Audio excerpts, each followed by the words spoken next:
Good morning, everybody. Today is Wednesday, February 22nd, 2017. And this is Before the First Cup of Jules here on UCY.TV. Happy Wednesday, everyone. It is a very wonderful 49 degrees and sunny with birds tweeting here in upstate New York in mid-February, which is quite unusual, but much appreciated. So where did we leave off yesterday? We titled the show Robot Taxes, Gates, Musk, Kill Switches, Google, and AI Aggression. We looked at a bunch of different things. We kind of looked at the progression of robots taking our jobs and how they keep telling us, don't worry about it, universal basic income will be the cure to all of this. And even though it's coming, even Obama had all kinds of conversations before he left his office about how AI was going to transform our future economy for the new president. Don't worry about it, because everything will be A-OK when we get to feed you grapes and sell you off to the pharmaceutical companies. The last story we looked at, though, we spun into a little bit of AI and how Google's Deep Brain project is having a little bit of a situation. So it's pretty disturbing to me. I kept thinking about this after the show and kind of running it through my head as to what this means. And this really is kind of the scariest part of all of this. We have this technology spinning out of every corner of the globe now. AI, precision medicine, the Brain Project, utilizing this endless computing capacity to crack all of the secrets to genomics and how to flip switches and take control of life itself. We have Georgie Porgy Church sitting over there at the Broad Institute and the Weiss Institutes of Harvard and MIT, trying to figure out how to create synthetic life from scratch. And they had a secret meeting with 150 scientists last year, and they decided that that was exactly what they were going to do. So this is the conundrum for 2017. This is where we find ourselves now, almost finished with the second month of the year. But it gets even more frightening. I'm going to try, and hey, I'm not a fearmonger at all, but I tend to look at the future prospects and where that's going to leave us. And if you don't look and you just play that ostrich and stick your head in the sand, you're going to get exactly what you hoped for. And that was not a world of plenty. You're going to end up being one of the drugged masses in the 21st century world that are manipulated and controlled even more so than we are now by the oligarchy, who have now declared themselves gods. And it's going to be with our robot overlords in charge. So let's kick this off where we ended the show yesterday. I have a progression of about 15 stories that we are going to try to cruise through today. So put on a seatbelt and get a fresh cup of coffee, because here we go. Google's new AI has learned to become, quote, highly aggressive in stressful situations.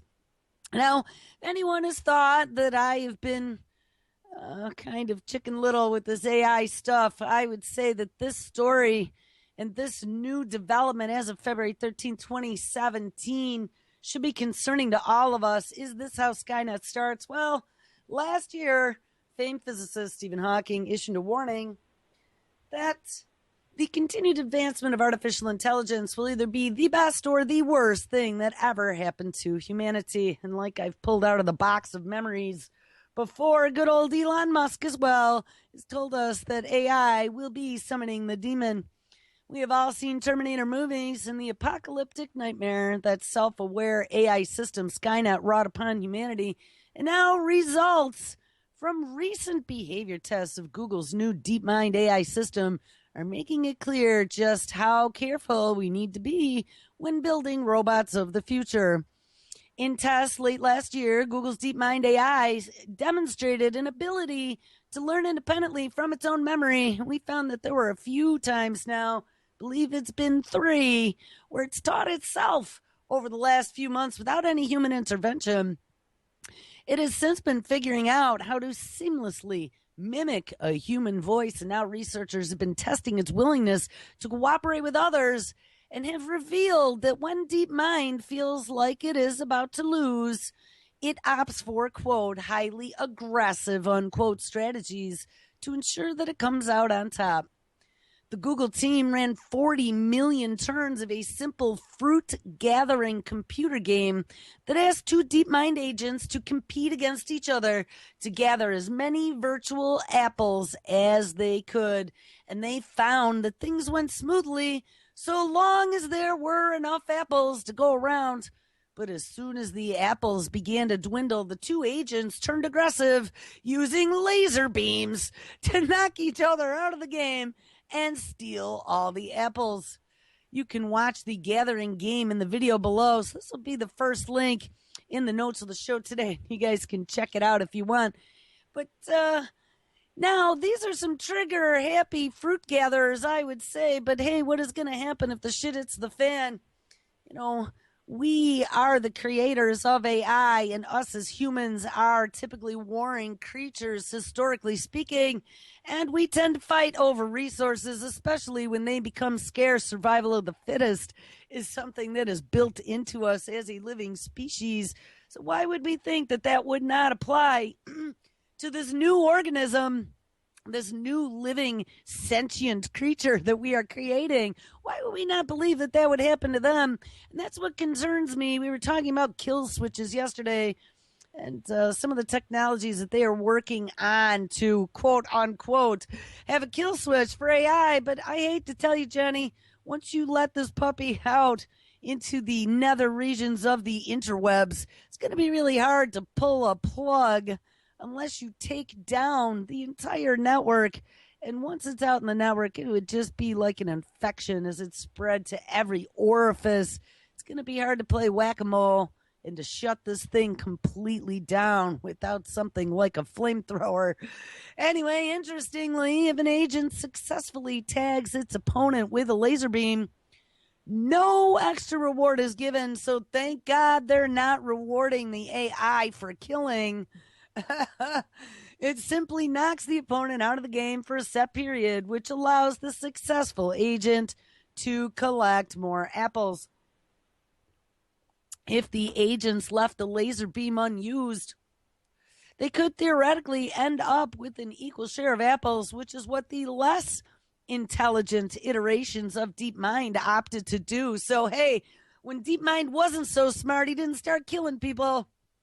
He was docile and just kind of shared, and everyone ended up with equal shares of apples anyway. It was only when the Google team tested more and more complex forms of DeepMind that sabotage, greed, and aggression set in. Now, how scary is that? We have an electronic version of the worst traits in humans. I mean, this is not good, people, and they're going to be smarter, bigger, faster than us. And once they become self-replicating, which is some of the stuff they've been experimenting with in the lab, this can be the nightmare on steroids. Like, no wonder they're planning on getting off this rock and investing billions of dollars into space research and radiation protection. As Rhett Jones reports from Gizmodo, when researchers used a smaller DeepMind network as the agents, there was a greater likelihood for peaceful coexistence. But when they used larger, more complex networks as the agents, the AI was far more willing to sabotage its opponents early and get the lion's share of virtual apples. Well, I hate to tell you, but what that tells me is that we want to nip globalism in the bud immediately and stay local. Did you hear what that just said? When you had a smaller network that you were dealing with, we tended to share, AI tended to share more easily. But when you had a larger, complex network like globalism, they tended to sabotage the opponents and have war to go after all the apples.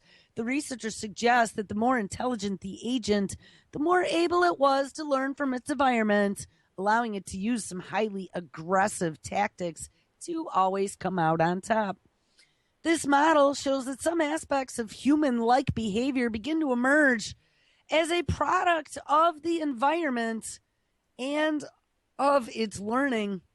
Less aggressive policies emerge from learning in relatively abundant environments, with less possibility for costly action. The greed motivation reflects the temptation to take out the rival and collect all the apples for oneself. DeepMind was then tasked with playing a second video game. It could only get worse. And this one was called Wolfpack. And this time there were 3 AI agents. 2 of them played as wolves, and 1 of them played as the prey. Oh, what could go wrong? Unlike gathering apples, this game actively encouraged cooperation, because if both wolves were near the prey when it was captured, they both received a reward regardless of which one actually took it down. And that's what happens in a pack mentality. You know, don't think wolves are happy, fuzzy creatures, or lions or tigers or bears. Oh my, but the reason bears don't live in packs, but wolves do, and so do wild cats. And one of the reasons why they do that is because it is easier for survival for the pack to try to take down prey and they all share it than it would be to live individually. Same things with humans. You know, we have a society, and when we live all together and we cooperate, it is much easier than for one of us to be living in the woods trying to do everything on our own. The idea in this game is that prey is pretty dangerous, and a lone wolf cannot overcome it, but it is at risk of losing its carcass to scavengers. However, when the 2 wolves capture the prey together, they can better protect the carcass from scavengers and hence receive a higher reward. So just as DeepMind learned from gathering that aggression and selfishness netted them the most favorable results in that particular environment, they also learned from Wolfpack that cooperation in killing, oh God, can also be the key to greater individual success in certain situations. What are we doing? Why would we be teaching artificial intelligence the best way to start killing and winning? This is the beginnings of Skynet. This is the beginnings of the end. This is what we should not be doing right now. We are teaching this synthetic brain, and that's pretty much what AI is. You know, I have people out there who keep insisting to me that AI is never going to become more intelligent than humans. Well, keep smoking on your pipe dream, because I hate to tell you, AI is already smarter than an average American. We've read a couple stories on that, and they've come up with new algorithms to allow AI to come to conclusions using some, I don't know, there was some fancy name for it based upon some mathematician's theory, but it allowed them to come to a conclusion very accurately using much, much fewer algorithms than before. And they can write and rewrite their own code and come up with better code in the flash of an eye. And it's only going to be a matter of time, people. We are at a point of exponential returns. Remember, we have technology creating technology now. And as it starts teaching itself, just like it taught itself, and this was even this Google Deep Brain, on how to translate between 2 languages it knew nothing about, and it came up with its own Rosetta Stone to be able to do that translation. It also came up with its own super duper encryption to be able to work between 2 ciphers. You know, it's not going to be too long, people. Now we're teaching it how to kill and track, steal, all the bad things about humanity. Why would we be doing this? Well, while these are just simple little computer games, wink, the message is clear. Put different AI systems in charge of competing interests in real-life situations, and it could be all-out war if their objectives are not balanced against the overall goal of benefiting us humans above all else. And yes, like I said, Isaac Asimov's #1 law was to not harm humanity. And that is a big concern from people such as Elon Musk and others in that Future of Life Institute, because it'll be the end of life institute if we don't nip this in the bud ASAP. Think traffic lights trying to slow things down and driverless cars trying to find the fastest route. Both need to take each other's objectives into account to achieve the safest and most efficient result for society. And, I was just thinking that as we're letting AI now infiltrate every function in our lives, and eventually it will be. We've talked about so many different things where AI can be applied, not only from self-driving cars to business to medicine to financials to banking to whatever, job interviews and dealing with the public, delivering pizzas even, and warfare.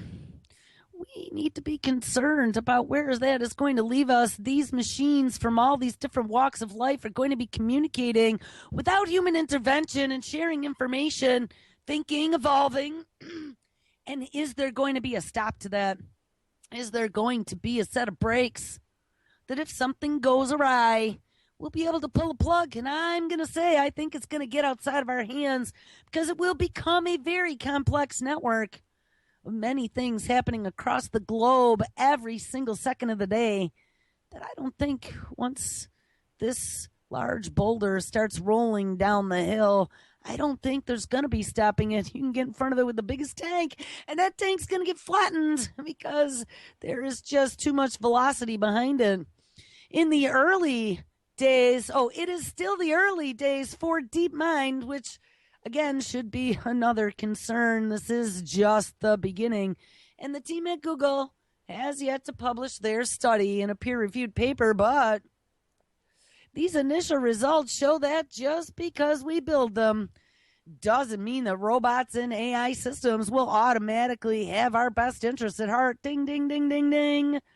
Instead, we need to build helpful natures into our machines and anticipate any loopholes that could see them reaching for future laser beams. And as founders of OpenAI, Elon Musk's new research initiative dedicated to the ethics of artificial intelligence said back in 2015, quote, good old Elon, here he comes, AI systems today have impressive but narrow capabilities. We talked about that narrow versus general AI. It seems that we'll keep whittling away at their constraints, and in the extreme case, they will reach human performance on virtually every intellectual task. And it is hard to fathom how much human-level AI could benefit society, and it is also equally hard to imagine how much it could damage society if built or used incorrectly. So tread carefully, humans. And it's not even funny. It is very disturbing to me. So we had Stephen Hawking and Elon Musk come out.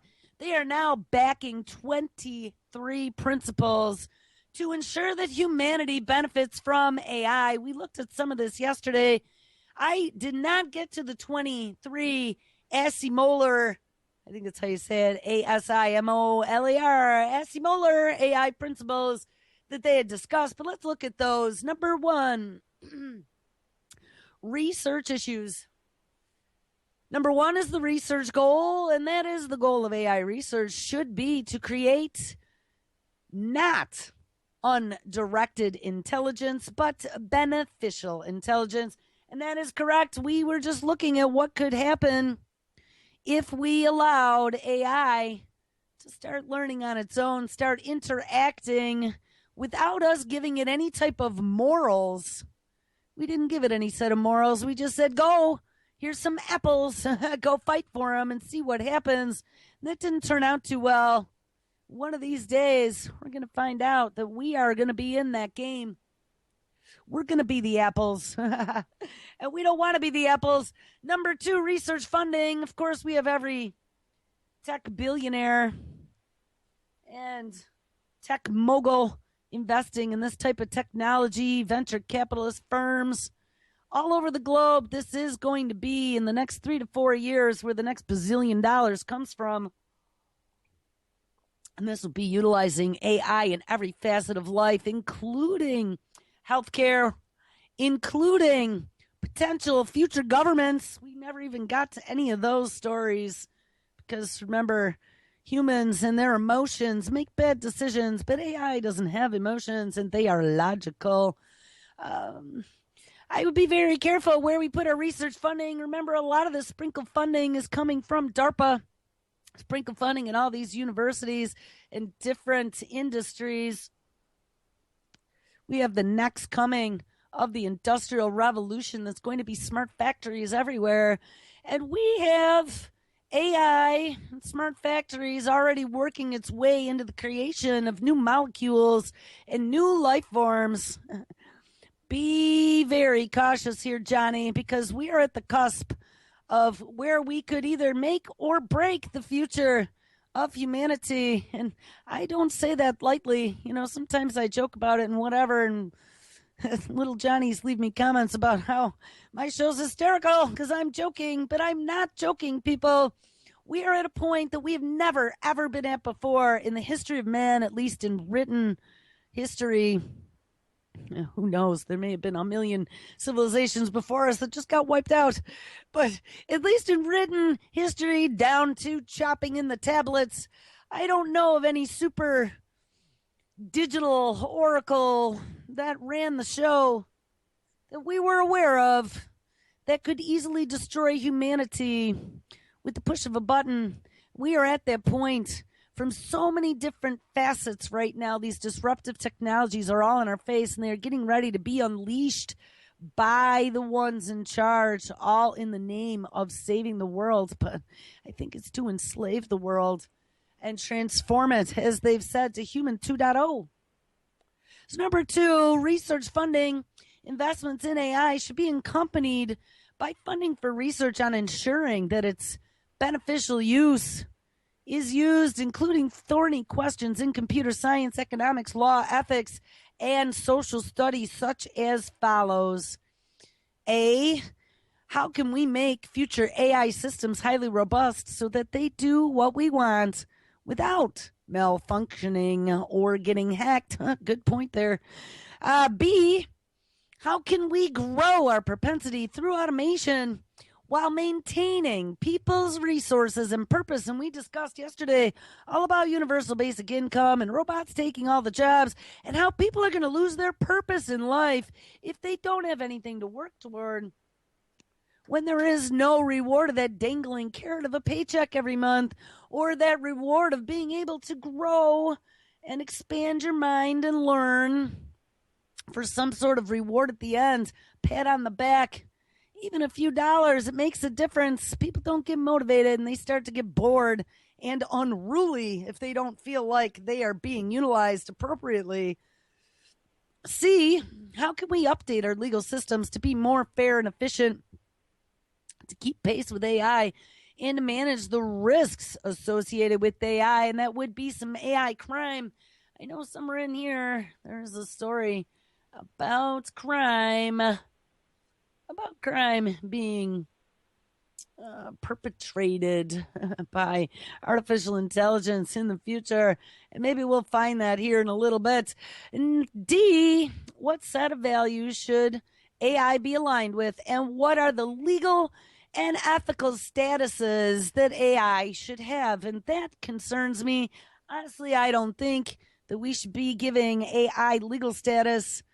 You know, they are talking about making AI kind of like a corporation, where a corporation has personhood. And I am not so sure about that. Bill Gates was talking yesterday about the robots who take your jobs should be paying taxes as well. Well, that would lead me to believe that this personhood thing is closer than we imagine. Let's give it a tax ID number. And let's figure out how many carbon quotient COs, so we can start kicking in to pay the universal basic income to the human whose job he took. And remember, you know, income could be pretty close to apples.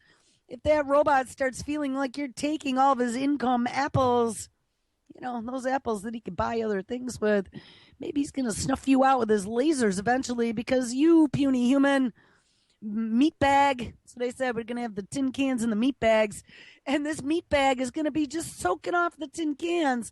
I don't think Atlas is going to be too happy about that. All right, number 3 of the 23, and this is a lot, and we might have to whiz through these 23 S. Muller AI principles. Number 3, science policy link. There should be constructive and healthy exchange between AI researchers and policymakers, and that's kind of where Elon Musk has kind of stood apart from the crowd with a lot of these other tech billionaires because they have a commission going on right now. I don't know if it was started with Obama. Obama did bring a lot of the tech corporate heads to the White House for the first time that I ever remember, 25 years in technology. They all sat down at a table, and it was back when the Obamacare website was all screwed up, and they were trying to sue.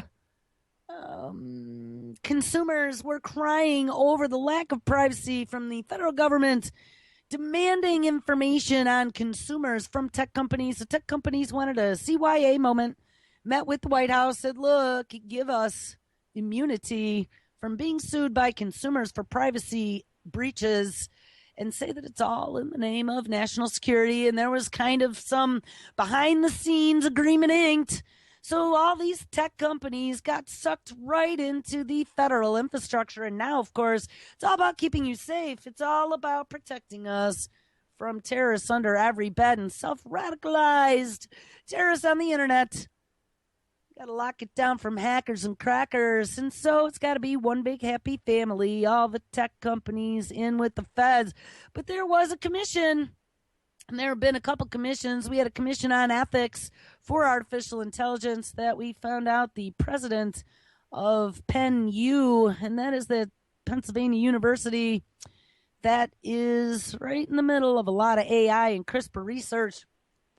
The president, I don't remember her name, she was on the ethics board at the White House. But we also had Elon Musk, who was one of the few on this AI technology commission that they had formed, who did not step down in protest to Trump being elected, because Musk thinks that there is value for having a voice on this board. And I would have to agree with him. If everyone turns their backs on, regardless of who's in charge, that's not going to lead to good things for everybody else. So Musk is there.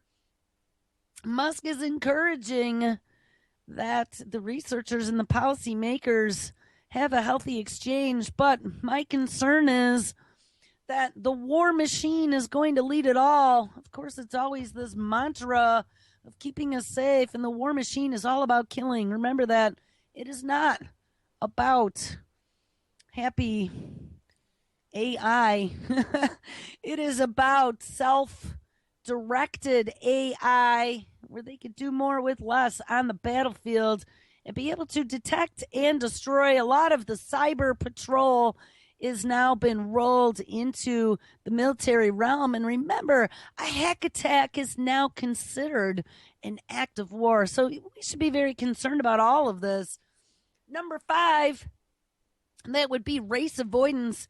Teams developing AI systems should actively cooperate to avoid corner cutting on safety standards. And remember, too, this isn't just in the United States. This is a global phenomenon. And one of my concerns about all these new 21st century technologies is that there is a new arms race going on. It's not nukes anymore.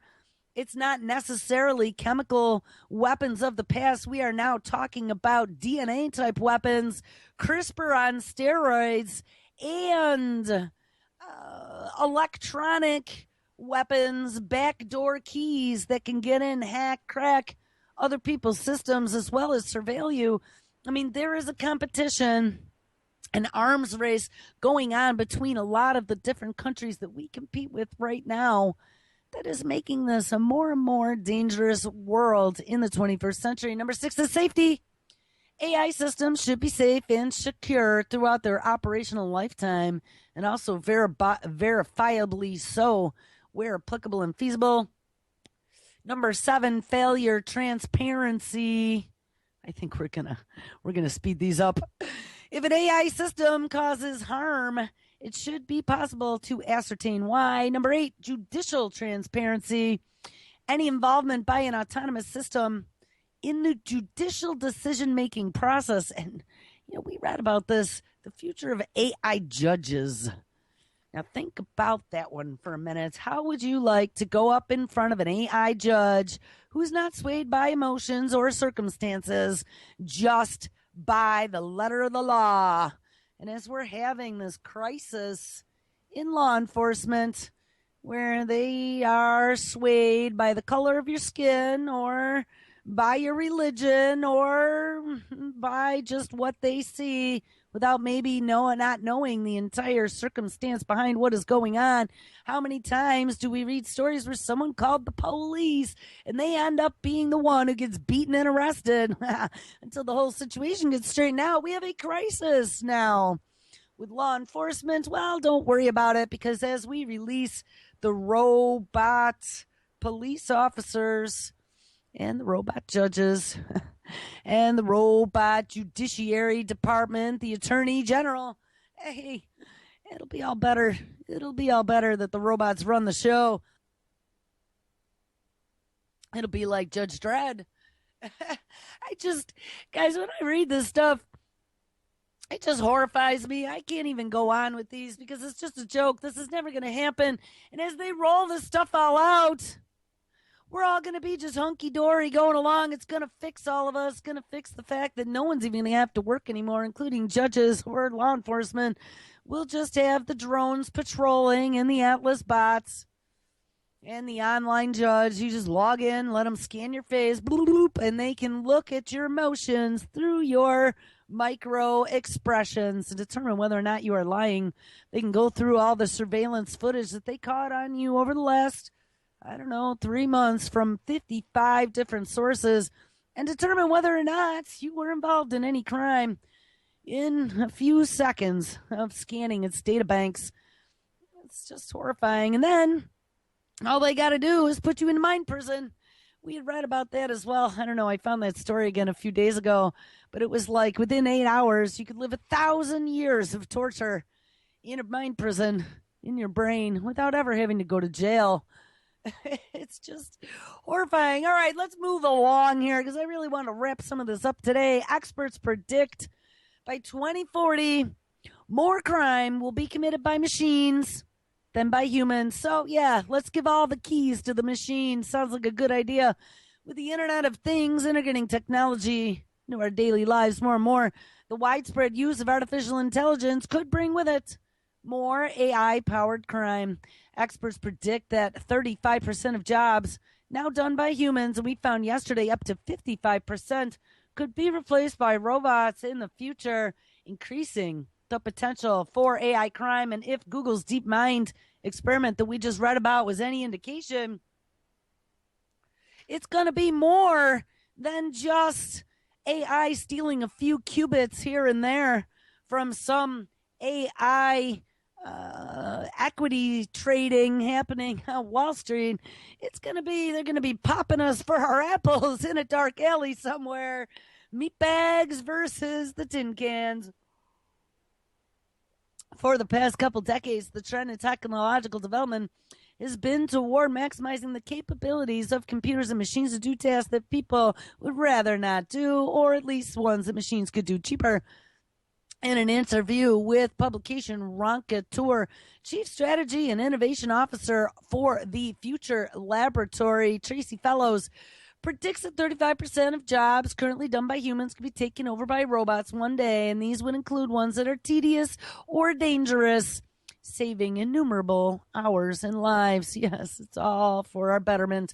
But the landmark achievement of the 21st century, arguably artificial intelligence, with its writings of some strings of code. Machines can now perceive their environment with robot googly eyes and robot ears and robot sensors, process relevant information, and execute actions that provide the highest probability of success. But further innovations in artificial intelligence are often driven by the elimination of human error in day-to-day life. Well, rise of the machines. Well, most machines powered by AI are programmed to do specific jobs, and that is that narrow AI. These technological wonders could also be commanded to learn, and that is what is already happening. Exponentially powerful programs could be wired to learn how to bypass security measures and wreak havoc with classified information, GPS telemetry, sensor input, etc. And what is more problematic is that this coincides with the integration of the Internet of Things, the presence of internet in day-to-day living, with more devices being retooled to facilitate easier living. We are surrounding ourselves with more ways to be victimized by cybercrime.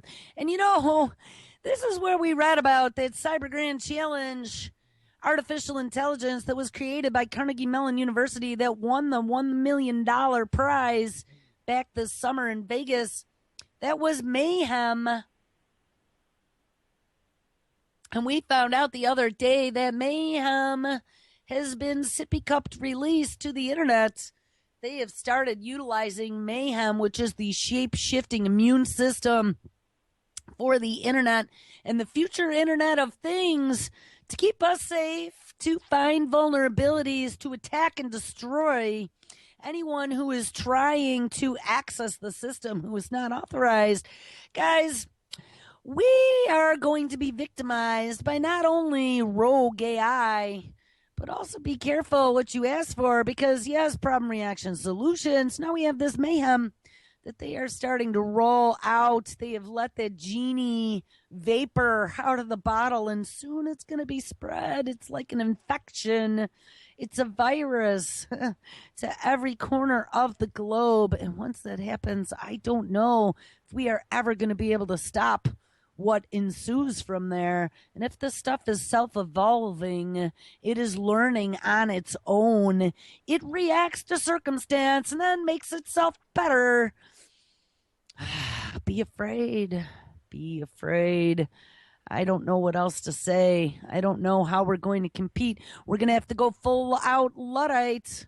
And even at that point, as they start launching these autonomous vehicles and these flying drones and other things, and all these high-tech satellites with super HD cameras like that Argus that was developed by DARPA, there will be nowhere to run and nowhere to hide. They'll be able to find you no matter where you are.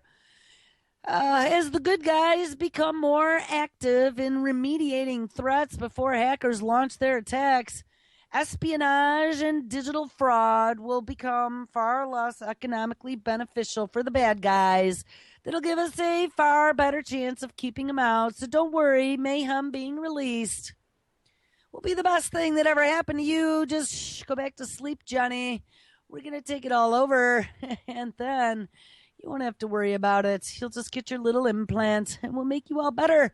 And just like Elon Musk says, he thinks that humans need to become cyborgs or risk irrelevance. We had talked about this. Elon Musk is telling us that as we have artificial intelligence rolling out, humans' intelligence is going to be eclipsed by AI.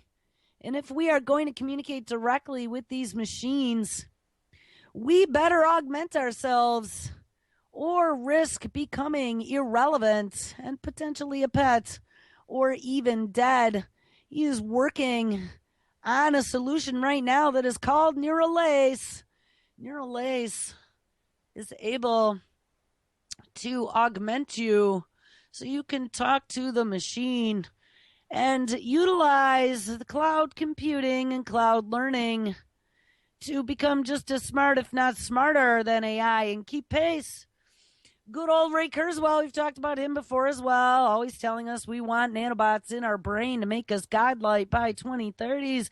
Good old Ray has been pushing that forever. And now don't forget, he is head director of engineering at Google, working on machine learning and a lot of these other things. We have the Verily division, which is their mad science department, where we have good old Tommy Insel, the former director of the National Institute of Mental Health, working on curing mental, quote unquote, mental disease and diagnosis through the sound of your voice in a smart app. So it's not going to be too long, Johnny.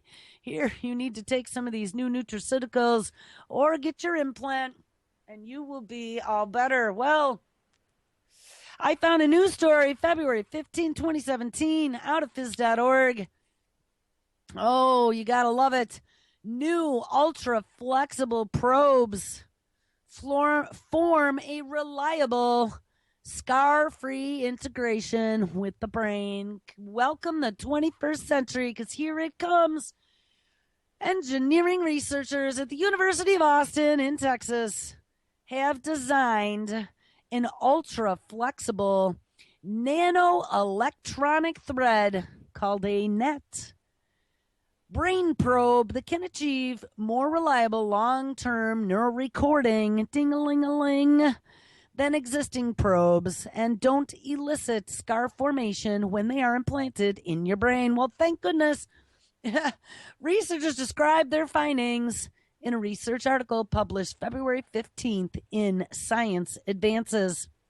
The team, we'll go through all kinds of people from different engineering schools, have developed new probes that have mechanical compliances approaching that of brain tissue and are more than 1,000 times more flexible than other neural probes. Well, thank goodness.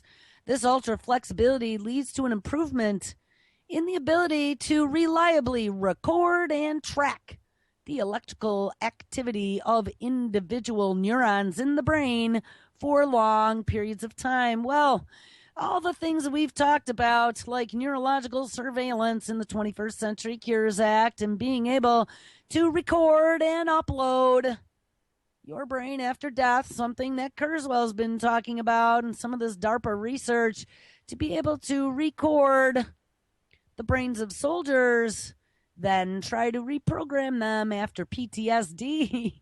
All makes a lot of sense now. So now we have these flexible, ultra flexible neural probes that can do a really great job of reliably recording and tracking electrical activity in the neurons.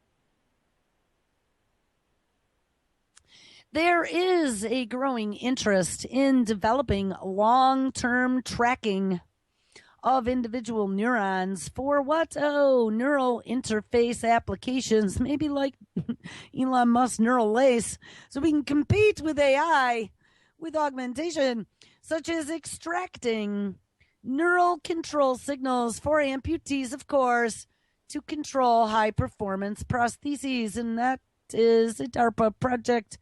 It also opens up new possibilities for following the progression of neurovascular and neurodegenerative diseases, such as, of course, stroke, Parkinson's, and Alzheimer's. It's always done in the name of those. But one of the problems with conventional probes is their size and mechanical stiffness, and they cause scar tissue, and their larger dimensions and stiffer structures often causes damage around the tissue they encompass. Additionally, while it is possible for conventional electrodes, and those were those little nanowires we read about, to record brain activity for months, they often provide unreliable and degraded recordings. It has been challenging for conventional electrodes to electrophysiologically track individual neurons for more than a few days.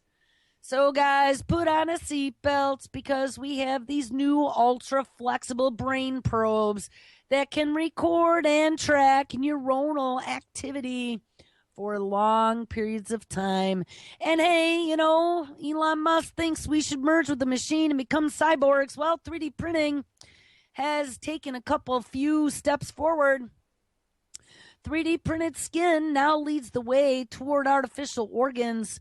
Researchers claim that additive manufacturing can now produce functional skin, and the first internal organs may be ready within 6 short years. The initial hype surrounding 3D printing may have started to fade, but guess what? Researchers are using a technique to create living tissue, and it is showing encouraging results. And we read about this a long time ago, using those sugars to create a scaffold for like a liver or kidney, and then using stem cells in a 3D inkjet nozzle printer to take those stem cells, put it into the right shape, and let them grow. They were having a lot of success in the lab before, but it sounds like they have made some leaps and bounds. The basic premise: insert the correct cells into a polymer or a gel, print them out in a 3D structure, and then allow the cells to grow into a living entity. And if such a feat can be achieved, it could provide an unlimited supply of organs for transplant patients and remove the need for donors. And I'm going to add to that, as well as remove the need for human animal chimeras. We've read about the pigs that they were putting human cells into the pig embryos to try to grow new livers and things. Well, beyond 3D printed skin and organs and some of the notable achievements that they have made with creating blood vessels and synthetic ovaries, they are now looking at 3D printing things such as spines. I was just reading the other day a 3D printed replacement for a woman's damaged spine from disease to a disability. Human innovation continues to push forward, and in all walks of science, researchers are achieving new firsts over and over again. And yeah, we found that out over the last few years. Never before seen. Check it out. Here it comes. This is a brave new world. So now doctors in India, one of our offshore mad science departments, a country that has been basking in its record-breaking satellite launch, have now completed the nation's first 3D printed spinal restoration surgery. The patient, a 32-year-old Indian woman, lost her ability to walk to a severe case of tuberculosis. The disease commonly affects the lungs, but it traveled to her spinal cord when her immune system was particularly weakened by drugs that she was prescribed for infertility. The tuberculosis compromised her first, second, and third vertebrae, removing support for both her skull and her lower spine. The damaged spinal cord resulted in a curvature posture, weakened her limbs, and an involuntary sliding of the head. And if left untreated, her condition would have been essentially a death sentence. Hey, maybe that guy who's lining up in Russia for the head transplant should look at getting a 3D printed spine first before they hack his head off and put it on a donor body. Oh, my God. So they have printed this spine, and this woman is expected to fully recover in a few weeks and live a normal life. Her journey is truly one for the history books. And look out, guys, because as they are discovering how to 3D print body parts and organs and real skin that interact with its environment, what do you think that's going to do for the tin cans as they start making synthetic human hybrids that are a cross between the machine and the meat bags? Because I'm going to tell you, it's going to happen. People like Georgie Church are going to make sure. Scientists say now it is time we discuss creating humans from stem cells. Oh, yes. It is not science fiction anymore. A paper landed in my inbox, and that is the author of the story, Rafi Letzner, this week, and that was January 20th, 2017, with a startling premise. Soon, stem cells swabbed from human beings' cheeks or skin could be used to culture germ cells for sperm and egg, and from there create a human being. And we looked last year at them already creating sperm and egg cells from the pluripotent stem cells scraped from your hand. And in fact, human and primate studies may have been met with limited success, but there have been real live mice created through this process, and every indication is that human beings will soon follow. So imagine a young girl who came down with cancer and has been subjected to chemotherapy and radiation and then recovered, and now she is a woman who is contemplating having a child but is infertile. Well, like an individual today, you would require a donor egg, but in the future, there would be no need for this complicated and expensive process of receiving a donor egg from a third person. Nope. We just swab your cheek or scrape your hands and create as many eggs as you might need to then create an IVF human in a petri dish without it ever having to come from a fallopian tube. Well, we also found the other day, February 15, 2017, U.S. scientists have now cautiously backed permanently editing genes in humans. And yes, we talked about that before with CRISPRing. But one of the things that CRISPR had banned was germline editing, and that would be cells that could be passed down through reproduction to next generations. Well, apparently that isn't an ethical question anymore. In a controversial move, a senior U.S. scientific committee has given the green light to one of the most contentious forms of genomic editing, where the genetic changes made to human embryos will then be inherited by following generations. And right now it's going to be in the name of curing disease. Like, let's say you have some genetic disease that is inheritable, like Huntington's. Well, maybe they can flip a few switches and get rid of that with CRISPR-Cas9. So you don't pass that down to future generations. But one of the big risks to this would that it would be opening the door. Like I said, Johnny wants blue eyes and brown hair, where a society could make gene editing techniques where it could be leading to a dystopian future of designer babies, where rich people can afford genetic protections and poor members of society could not.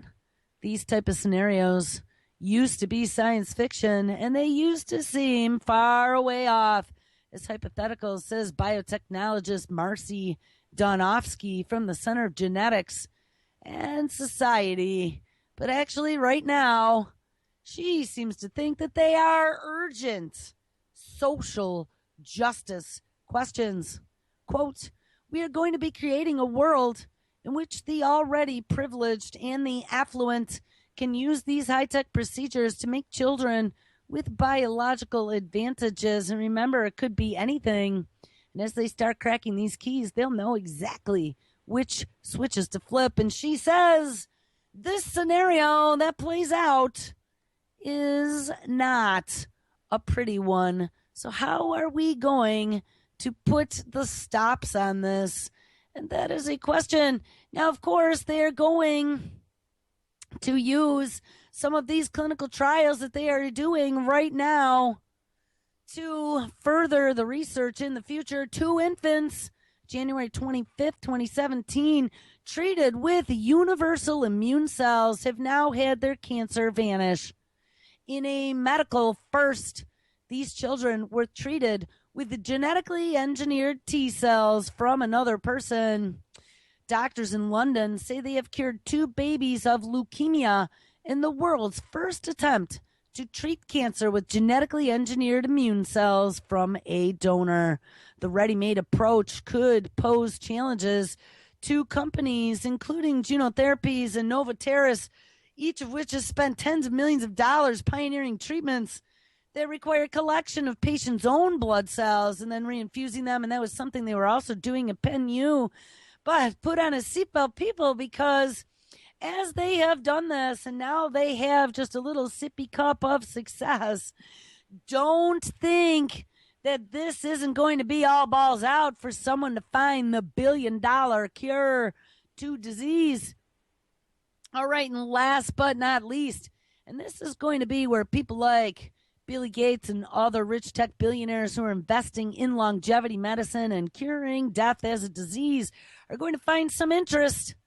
Cell death now might be reversible, and scientists are trying to find out why. Well, this tells us something important about cancer. It says a mysterious cell process called anastasis, which is Greek for rising to life, challenges our idea of life being a linear march toward death and suggests that cell death can actually be reversed under certain conditions, essentially allowing cells to undie. Da, da, da. Even as the cell is shriveling up in response to radiation, toxins, and other stresses, it can do, in some cases, undo the process of dying and repair itself if the stress is taken away before the cell is completely gone, says cell biologist Denise Montel of the University of California at Santa Barbara in the field of people studying apoptosis, and that is the program cell death. This program cell suicide mechanism, that's what they call it. It has been a tenet in that field that once the cell triggers this death process, it is irreversible. But in her research, beginning with a paper published by the Journal of Molecular Biology of the Cell in 2012, it is starting to show otherwise. Montel's lab wants to see if they can use anastasis, the opposite of apoptosis, to salvage hard-to-replace cells in the human body, which could be important in treating ischemia or heart attacks, where cells will start dying, and this could also provide an accidental, chilling glimpse into hows and whys of cancer. Every day, the billions of cells in our body actively decide whether they should continue to live or die.